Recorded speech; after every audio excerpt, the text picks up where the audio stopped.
When you sit down and buy a stock, you expect to make money. Otherwise, why would you do it? Wall Street, though, tells you that you need all types of formulas and books and graphs and things that normal people just don't understand or use.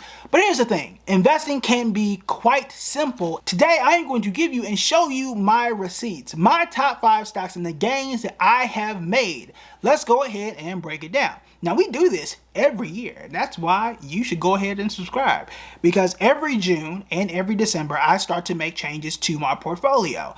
We sit down in December, I say, hey, this is what I bought, this is what I sold. And then after that 6 months, I come back and reevaluate. And essentially what I'm saying is, hey, I bought this 6 months ago, I'm gonna go ahead and keep it or get rid of it. There are some I'm gonna get rid of, and we'll talk about that perhaps next week. But right now, let's talk about some of those gains. I'm just gonna do the top 5. Also, I'm gonna limit this to the ones I bought in the last 6 months and kind of stop it at the last 2 years. I don't want to cheat and say, you know, I've had Microsoft 5 years and I'm up 500%. Like, okay, cool. Like, you had it for a while, you should be up. I mean, you guys have seen the video with NVIDIA and the gains there. Like, I've had it for a while. I should, right? I should be up. All right, so let's just kind of limit it to there. Also, I'll give you the exact amount of days for some of these, but they're all coming from different apps. So not everyone is going to say, you know, 100 and X amount of days. All right, just so you guys know. All right, the first one here in no particular order is Honeywell. You've heard me talk about it many times. I've owned it for 176 days, and as of today, I'm up 58%. They make jet engines. They're an aerospace company, stuff like that. They make plane stuff. Okay. In either case, though, this is a company again, we've talked about many times.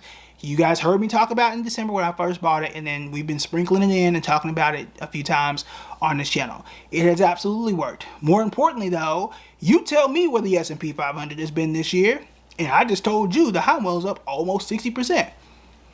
That's a win. Okay, and my job, right, if I'm going to decide, anybody, honestly, but if I'm going to sit here and decide to invest in individual stocks, my goal is to say, all right, here's the S&P 500, I want to do better. And if I can do 60%, the S&P 500 is, you know, single digits or worse, then that's a win. All right, that is what I'm attempting to do here, and we have done that. I'm also going to show you my losses, right? That'll probably be a separate video because I think that is important too, and that's if we lost. All right, so we will look at those as we go forward. But right now, let's continue to focus on the gains. Palo Alto Networks. Now, this is the longest stock that I've had that we're going to talk about. Now, I've had this one for 2 years, right around roughly 2 years, about 700 days.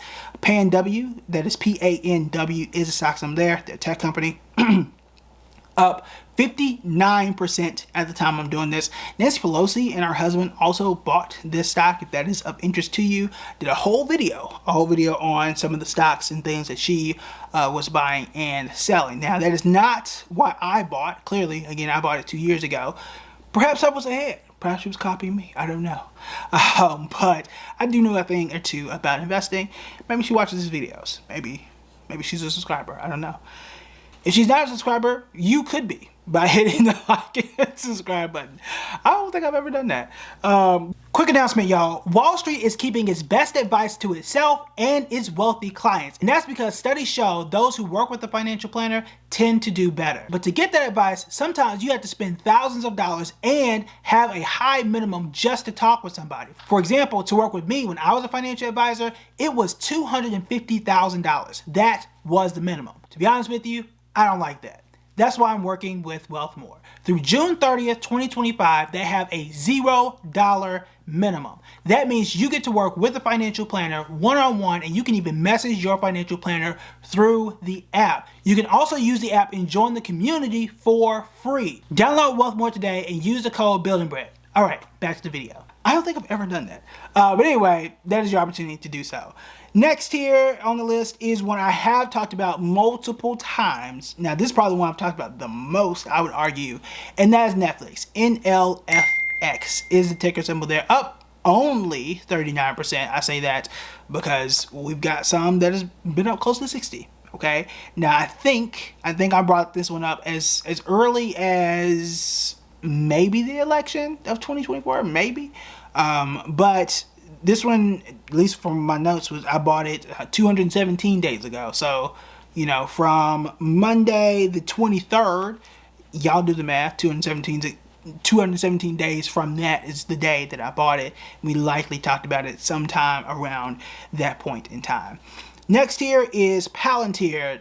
Palantir's in the news, so we'll see how I feel about it when it's time to reevaluate my portfolio, which is this week. This one was also bought in the last 176 days.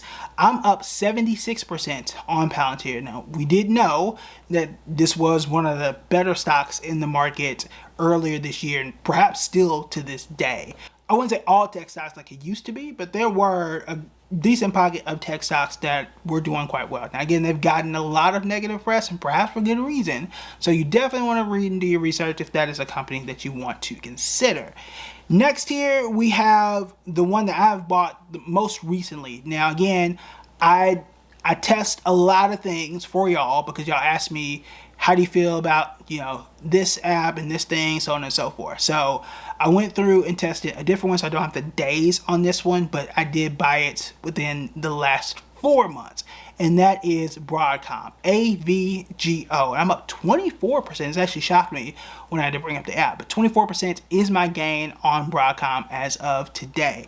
So right now, those are my top stocks. Now, if you were to ask me, there is a little bit of a recipe and a rhythm to my investing process that helps me to get some of these gains. Now, no, not every stock that I invest in makes this money, and it certainly doesn't happen every single year. But I would venture to say that it is more consistent than the average investor. All right, I will say that. But here's what I do, right? Here's a part of what I do. One of the things I think I do differently than most is I go ahead and sell on the calendar June and December. That is when I go through and make those changes in my portfolio. Why is it helpful? That's because I get to sit out and get away from a lot of the noise.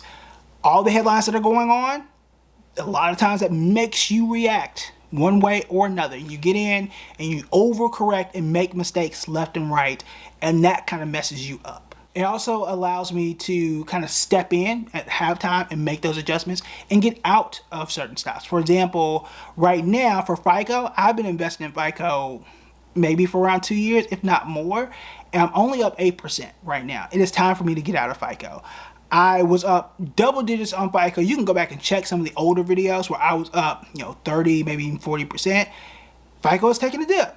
It's time for me to take my little bit of gains and hop up out of here. If I didn't have this halftime adjustment, I could have continued to hold and lost money. Now, some could argue, well, if you was in it every day, maybe you could have, got out and take a bigger gain.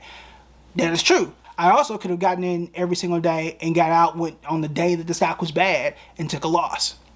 Both things are true.